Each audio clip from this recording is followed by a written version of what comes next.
So how does healthcare work? Here's all of us, here's all the stuff we want. We want doctors and hospitals and nurses and all that. And of course, between us is the money, right? And the money today is managed by payers. So there's, the federal government pays for the healthcare for the military, for the post office, for, all the things, Medicare, half of Medicaid. That's the state of Missouri. Now you all know that. So the states pay for things. That's one of the schools in Missouri, businesses.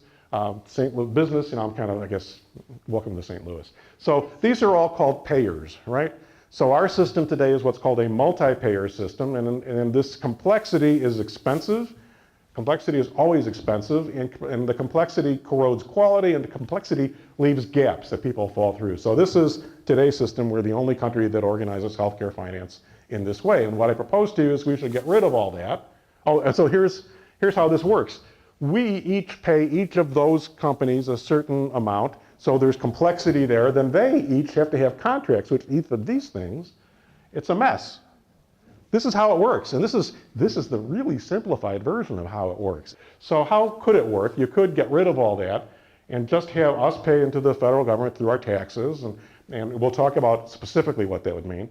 And so that's what a single payer means. That's the idea of a single payer, one payer. And my proposal to you is that the most sensible way to have one payer in the United States, have it be Medicare, improved Medicare. So what does that mean? What is improved Medicare?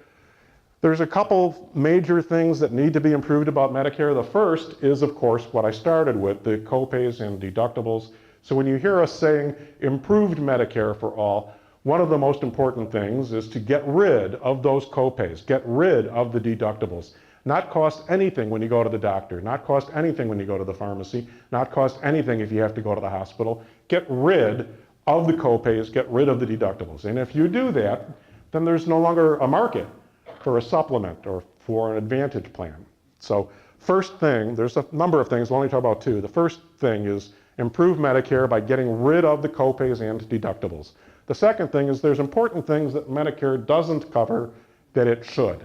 Medicare doesn't cover dentistry. People really value dentistry, and dentistry impacts the rest of your health in ways that are beyond scope for today. So cover dentistry. Give eyeglasses to seniors. Give hearing aids to people with Medicare. There's about 15 of these things. Expand the benefits. So that's what we mean, among other things, by improving Medicare, and then expand it. Give it to everyone. Give it to Congress. Give it to the president. Give it to, put everybody in the same program. Let the legislators be in the same program, so if they screw it up, they've screwed it up for their family and themselves. Have them be in the same program. Give it to school teachers. Give it to kids. Because then, every few years we have these fights about, are we going to expand the health care for kids? 60% of kids are on this S-CHIP program. Are we going to expand?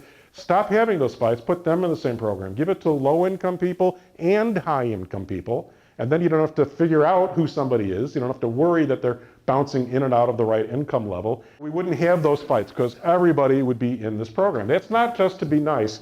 That's the only way to get from those scary big red 18% overhead bars down to the sweet little 2% overhead. That's the only way to do it. You got to get rid of them, have everybody in, then gets us there. That's the best, not the only way, but that's the best way to get the country able to actually negotiate the prices of drugs down to where the world prices are. We pay double for that.